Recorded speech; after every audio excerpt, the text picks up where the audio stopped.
मेरा म्यूज़िक शुरू हुआ था गुरुकुल के अंदर जब मैं आई वाज़ अ किड, जब मैं छोटा बच्चा था और गुरुकुल के अंदर आई वाज़ हॉस्टल में रहता था। तो वहाँ पे बहुत सारे जो सेंट्स हुआ करते थे, साधु हुआ करते थे, वो लोग रियाज़ करते थे और उनको सुन के मुझे बहुत अच्छा लगता था। तो मैंने वहीं से सुनना शुरू किया। फिर मेरे डैड खुद एक राइटर हैं, तो उनसे लिखना मैंने थोड़ा बहुत सीखा और गिटार मैंने सीखा। वैसे ही म्यूज़िक की जर्नी मैंने सुन के और सीखने से शुरू हुई। फिर मैं गाता रहा और अहमदाबाद से हूँ मैं और अहमदाबाद में बहुत सारी मैंने अलग-अलग जगहों पे कॉम्पिटिशन्स में पार्ट लिया। कहीं जगह मैं जीता, कहीं जगह हारा, बट मुझे वो हर कॉम्पिटिशन ने कुछ ना कुछ सिखाया, एक्सपोज़र दिया। एंड फिर इंडियाज़ रॉक स्टार एक टेलीविज़न रियलिटी शो था जहाँ मैंने मेरा ऑडिशन अपलोड किया एंड मुझे सिलेक्ट किया गया था और फिर मैं मुंबई आया और वहाँ से मेरी जर्नी शुरू हुई। टेलीविज़न पे पहली बार मैं अपीयर हुआ और मेरे खुद के गाने से मैं अपीयर हुआ। मेरी पहली मोहब्बत जो मैंने खुद लिखा था, कंपोज़ किया था और जो लोगों ने बहुत पसंद किया और आज बहुत साल 2.5 इयर्स पास हो चुके हैं, बट आज भी लोग उस गाने को याद करते हैं और पसंद करते हैं। स्ट्रगल डेफ़िनेटली जब रियलिटी शो ख़त्म हुआ तब मुझे मेरे दिमाग में ये था कि सब कुछ आसानी से हो रहा है और सब कुछ आसानी से हो जाएगा और बहुत सारे लोगों से मैं मिला बहुत सारे जहाँ पे उतना पॉजिटिव रिस्पॉन्स नहीं था। तो मैं बहुत हताश होता गया, नर्वस होता गया, अपने आप से मेरा थोड़ा कॉन्फिडेंस टूट गया और मैं उसी वक्त डिसाइड कर रहा था कि नहीं, वो एक रियलिटी शो एक सपने जैसा था और वो हो गया पर अब कुछ नहीं हो पाएगा। और उसी दरमियान मैंने हिमेश जी को फ़ोन किया था कि सर मैं दर्शन हूँ एंड मैं इंडियाज़ रॉक स्टार में था, रियलिटी शो में था। तो उन्होंने मुझे बुलाया स्टूडियो पे, मेरी आवाज़ वापस एक बार सुनी उनके गानों की तरफ से और फिर मेरा पहला डेब्यू प्रेम रतन धन पायो में मैंने थोड़ी बहुत लाइनें गाई थी, जब तुम चाहो के अंदर। और वहाँ से सलमान खान के लिए मेरा डेब्यू शुरू हुआ। मतलब भले ही कुछ लाइनें थी but it was my debut for Salman Khan. और फिर हिमेश जी के लिए मैंने सनम तेरी कसम में खींच मेरी फ़ोटो गाया जो बहुत सुपर हिट हुआ, लोगों ने बहुत पसंद किया। और फिर उनकी फ़िल्म में मैं वो चाँद और बेखुदी जो वापस लोगों ने बहुत उसको पसंद किया और सपोर्ट किया। सो हिमेश जी ने मेरी बॉलीवुड की जर्नी हिमेश जी से शुरू हुई और उन्होंने बहुत सपोर्ट किया और आज भी बहुत सपोर्ट करते हैं वो and he is an wonderful person जो हमेशा इंस्पायर करते हैं। जी, मैंने तो बिग थिंग डेफिनेटली। और मैंने कभी सोचा नहीं था, मैंने ये सोचा था कि मैं 5-10 साल स्ट्रगल करूँगा और फिर मैं एक दिन सलमान जी के लिए गाना गाऊँगा, but it happened very few. मेरी शुरुआत उनसे हुई है, सो आई फील वेरी लकी। बहुत अच्छा मुझे लगता है।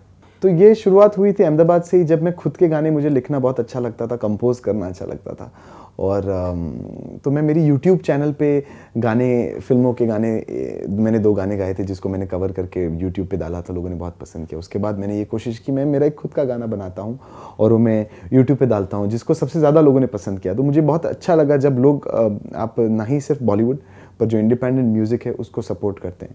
मैं फिर वही चीज़ मैं करता गया, मैंने गाने लिखता गया और मेरे यूट्यूब चैनल पे मैंने डाले और लोगों का सपोर्ट बढ़ता गया। और अभी रिसेंटली मैंने अब फिर से जब बारिश सिंगल निकाला, बारिश का जो मौसम होता है मुझे बहुत अच्छा लगता है, तो मैंने सोचा। और सबसे बारिश एक ऐसा मौसम है जो आपको किसी ना किसी की याद हमेशा दिलाता है और it's a beautiful romantic weather है और सीज़न है। तो मैंने सोचा एक ऐसा गाना लिखूं बारिश के ऊपर जहाँ से आप किसी को याद कर सकते हैं। और मैंने कभी नहीं सोचा था कि लोग इतना सपोर्ट करेंगे और इस गाने को इतना पसंद करेंगे कि कुछ ही दिनों में इस गाने को मिलियन व्यूज़ मिल जाएंगे। और it was on my channel, ये मेरी खुद की चैनल पे था। मैंने कोई एक्स्ट्रा इसको ये गाना कोई रिकॉर्ड लेबल पे मैंने इसको नहीं डाला था। It was my own channel और जिसको वन डिजिटल और ई पॉजिटिव के सपोर्ट से मैंने इसको रिलीज़ किया और लोगों ने बहुत एक्सट्रीम वेल सपोर्ट किया। मेरे लिए सबसे बड़ी चैलेंज होती है गाना जो मैं बनाता हूँ थोड़ा अलग हो, हमेशा मैं जो करता आया हूँ उससे थोड़ा अलग गाना हो और गाने का मतलब हो, मेरी ज़िंदगी से मैं कनेक्ट कर पाऊँ और अगर मैं कनेक्ट कर पाऊँगा तो सारे लोग कनेक्ट कर पाएंगे। और it's about a team work. जब मैं एक आइडिया बनाता हूँ, एक गाने को लिखता हूँ, एक गाना बनाता हूँ, उसके बाद एक पूरी टीम जुड़ जाती है, सबके आइडियाज़ होते हैं, ये सबके आइडियाज़ मिलजुल के एक प्रोडक्ट बनता है, एक पूरा वीडियो, एक ऑडियो वीडियो तैयार होता है, फिर वो लोगों तक पहुंचता है। सो ये सारी चीज़ें जब बहुत सारे लोग इन्वॉल्व होते हैं तब उनके साथ, सबके साथ एक वेवलेंथ मैच करना और एक अच्छा प्रोडक्ट बना के लोगों तक पहुंचाना, उनके सामने रिप्रेजेंट करना, एक it's a challenging thing. But मेरे जो लोग हैं, मेरी जो टीम है वन डिजिटल, ई पॉजिटिव और मेरी म्यूज़िक के अंदर राहुल मुंजारिया, सिद्धार्थ भावसार, ऋषि, जितने भी लोग हैं मेरे आसपास जो म्यूज़िक करते हैं, they are very supportive and very good people, जो बहुत टैलेंटेड है। तो उनके वजह से गाना हमेशा अच्छा बन जाता है और वीडियो वन डिजिटल और ई पॉजिटिव की वजह से बहुत अच्छा निकल के आता है। डेफिनेटली आई फील कि जब एक रियलिटी शो के बाद आप बाहर आते हैं तो it's a totally different, all together एक बहुत अलग ही स्ट्रगल, एक अलग ही जर्नी है। और मैं मानता हूँ कि जैसे आप देखेंगे कि बाहर की कंट्रीज़ में इंटरनेशनल म्यूज़िक सीन में आप जब देखते हैं तो आप भले ही कुछ भी काम करें, बहुत अच्छा हो या ना हो, बट इंडिपेंडेंट आर्टिस्ट हैं जो हर एक, मेरा कहना है कि हर एक म्यूजिशियन के पास अपना खुद का म्यूज़िक होता है, अपनी खुद की लिरिक्स होती हैं, अपना खुद का एक स्टोरी होती है, वो जो कहना चाहता है। तो he should really do that, जो हमारे इंडिया में अभी बहुत कम है, जो ज़्यादा होना चाहिए। And I think definitely yes, it is a turning point for me, क्योंकि अब फिर से बारिश में जितना लोगों ने सपोर्ट किया उससे मेरा कॉन्फिडेंस बहुत बढ़ गया है और मैं अब बहुत सारे खुद के लिखे हुए गाने, खुद के कंपोज किए हुए गाने बना के, और जो ऐसे ही मेरे जैसे आर्टिस्ट हैं इंडिपेंडेंट म्यूजिक वगैरह, उनसे मिलके एक अच्छा प्रोडक्ट रेडी करके लोगों के सामने रिप्रेजेंट करने वाला हूँ। डेफिनेटली मैं I have already started doing that in Gujarat. मैं गुजरात के अंदर 5 बड़ी फिल्म्स कर रहा हूँ, जैसे उसमें से 3 ध्वनि गौतम डायरेक्टर हैं, उनकी फिल्म कर रहा हूँ एंड दे आर ह्यूज। अभी एक फिल्म तू तो गयो जो सितंबर में रिलीज है, वहाँ पे फुल फ्लेजेड में I have worked as music director, और मेरे साथ है राहुल मुंजारिया, वो हम दोनों साथ में मिलके म्यूज़िक कंपोज़र और डायरेक्टर बन के गुजरात में वी ऑलरेडी स्टार्टेड वर्किंग।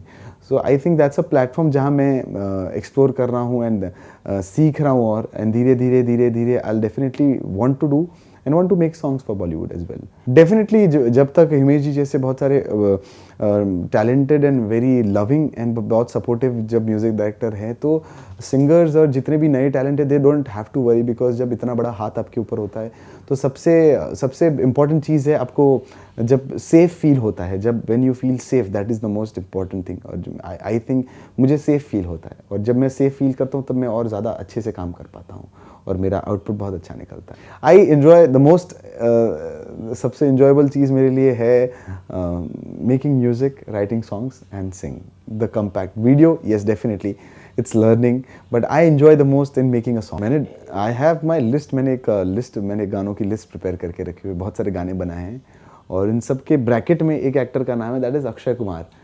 तो इट्स माई ड्रीम कि मैं उनके लिए एक गाना खुद लिखूँ, बनाऊँ, गाऊँ और वो उस पर परफॉर्म करें। So it's a dream and definitely I work very hard कि अक्षय कुमार नंबर 1 पे हैं, उसके बाद रणबीर कपूर हैं जिनके लिए मुझे गाना है। So that's my dream. My I think I won't say folk, पर मैं ये मानता हूँ कि मैं बहुत ज़्यादा स्टडी करता हूँ। हम लोग बैठ के भी लिसन के आज कौन सा नया साउंड आया है, अगर आप टेक्निकल टर्म्स में बात करें तो कौन सा नया प्लगइन आया है और कौन से नए साउंड्स आए हैं, या जो नए नए गाने आए हैं उसमें कुछ तरह के साउंड्स यूज़ किए गए हैं, या कौन सी टेक्निक्स यूज़ करी हुई है। सो ये सारी चीज़ें बहुत, इट्स अ स्टडी जो हम कहते हैं। तो ये स्टडी हमेशा इट्स एवरीडे स्टडी। रोज़ 20 गाने आते हैं नए बाहर, यहाँ इंडिया में और बाहर भी, तो उनको सुनना क्या, और बहुत टैलेंटेड लोगों ने वो गाने बनाए हुए हैं, सो उनको सुनना, उसमें से कुछ सीखना, उसको ट्वीक करके आप उसमें से सीख के आप अपना कुछ बनाए। तो इट्स अ स्टडी जो I think every artist has to go through that study every day. और चाहे कोई भी फील्ड हो, फिर म्यूज़िक हो और any field, the study you have to be updated, क्या नया आ रहा है और आपको किस तरह से उसको करना है, किस तरह से लोग एंजॉय करेंगे, that is the most important thing. जो सिंगल है अब फिर से जब बारिश, तो जिस तरह से आइल से जो जितना भी क्रेडिट है गाने का वो सब फैंस को जाता है, और जितने लोगों ने उसको पसंद किया है या देखा है उन लोगों को जाता है। बिकॉज अगर कोई आर्टिस्ट गाना बनाता है और अगर उसको देखने या सुनने वाले लोग नहीं हैं तो उसका मतलब नहीं रहता। तो आई थिंक मैंने एक आइडिया, एक कॉन्सेप्ट, एक लिरिक्स, एक इमोशन मैंने क्रिएट किया, बनाया और मेरे हिसाब से किया, और उसको लोगों ने सुना, पसंद किया। तो इट्स अ बिग अचीवमेंट कि अभी जैसे उस गाने पे इट्स बिन 8-9 डेज हो चुके हैं और 11 लाख व्यूज़ हो चुका है। तो 11 लाख लोगों ने उस गाने को सपोर्ट किया, देखा। कुछ लोगों को बहुत पसंद आया, कुछ लोगों को पसंद आया, कुछ लोगों को बिल्कुल पसंद नहीं आया। बट आई थिंक उन्होंने अपना 3 मिनट का वक्त दे के उस गाने को देखा, उसको सुना। तो आई think that's a big achievement कि 11 लाख लोगों की मैंने 3 मिनट ली, और उसमें से मैंने बहुत सारे लोगों को सेटिस्फाई किया और कुछ लोगों को नहीं कर पाया। तो this is a achievement for me, and मुझे बहुत मोटिवेट करता है कि मुझे बहुत सारे, आज 11 लाख है एंड स्टिल इट्स इंक्रीजिंग, कल करोड़ हो जाए, 2 करोड़ हो जाए, 100 करोड़ हो जाए, माई एम इज़ कि मैं सबको खुश करूँ मेरे गानों से। अभी तक मेरे जो थे जितने भी मैंने सिंगल्स किए, they are basically around love. ये पहला अब फिर से जब बारिश जो गाना था, इट वाज थोड़ा सा, इट वाज सैड, तो थोड़ा वो चेंज ओवर था कि ये थोड़ा सा दुखी था, जहाँ पे स्टोरी के हिसाब से एक लड़का है जो किसी लड़की से बहुत प्यार करता है और अनफॉर्चुनेटली लड़की को कहीं जाना है, पर उसके दिल में कहीं ना कहीं एक चुभन सी है कि उसका दिल नहीं कर रहा कि वो ना जाए, पर वो लड़की बहुत खुश है वहाँ जाने के लिए, बहुत एक्साइटेड, इसलिए वो हाँ कर देता है, लड़की जाती है। और आने के वक्त जब वो प्लेन बोर्ड करती है, तब लड़की कहती है कि मैं I am returning, and next day plane crash हो जाता है। So there is lot of sadness in. और हम देखते हैं कि इंडिया के अंदर बहुत सारे लोगों के दिल टूटे हुए हैं कहीं ना कहीं, बहुत सारे आप देखिए तो बहुत सारे रिलीजन की बहुत सारी चीज़ें हैं और बहुत सारे दिल टूटे हुए हैं इंडिया में, तो लोग ज़्यादा कनेक्ट कर पाते हैं। एंड इसी एक कॉन्सेप्ट से मैंने ये बनाया था एंड लोगों ने उसको बहुत दे हैव अप्रिशिएटेड। 2 लाइन अगर हो जाए तो फिर मजा आ जाए। अब फिर से जब बारिश होगी तेरी याद मुझको आएगी, आएगी। अब फिर से जब बारिश होगी तेरी याद मुझको आएगी, आएगी। One more time Yeah, yeah. Close लेके थोड़ा। अब फिर से जब बारिश होगी तेरी याद मुझको आएगी, आएगी। अब फिर से जब बारिश होगी तेरी याद मुझको आएगी, आएगी।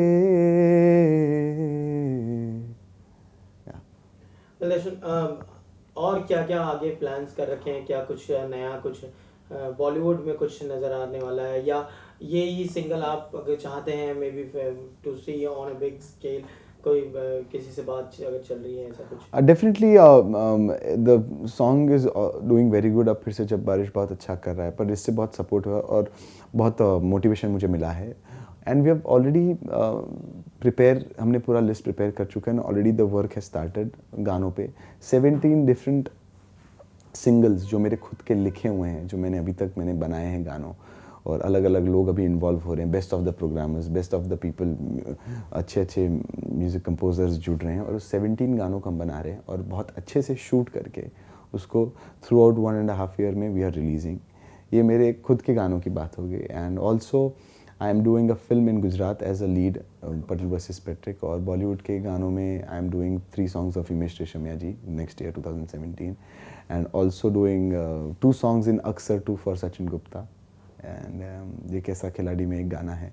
सो बहुत सारे बॉलीवुड के भी गाने साथ साथ में आ रहे हैं, जो मेरे करीबी लोग हैं, म्यूज़िक डायरेक्टर्स हैं जो बहुत अच्छा काम कर रहे हैं, उनके लिए मैं मेरी आवाज़ दे रहा हूँ। तो ये अपकमिंग प्रोजेक्ट्स हैं। सो 2016 एंड 17 बहुत ही म्यूज़िकल रहने वाला है। बहुत सारी मैं कोशिश करूँगा कि सारे जो गाने करूँ मैं, वो लोगों के दिल तक पहुँचे और उसको बहुत पसंद करें और बहुत सपोर्ट करें। Okay, your one of the popular song "Khich Meri Photo." Can we have just 2 lines? Yeah, definitely. मोड़ा शिकारा है, सुबह घर जाना है, तूने कैसा जादू है किया, लम्हा ये सुहाना है, टाइम नहीं गवाना है, जीने का मजा ले साथिया। तो खींच मेरी फोटो, तू खींच मेरी फोटो, तू खींच मेरी फोटो पिया, तू खींच मेरी फोटो, खींच मेरी फोटो, तू खींच मेरी फोटो पिया।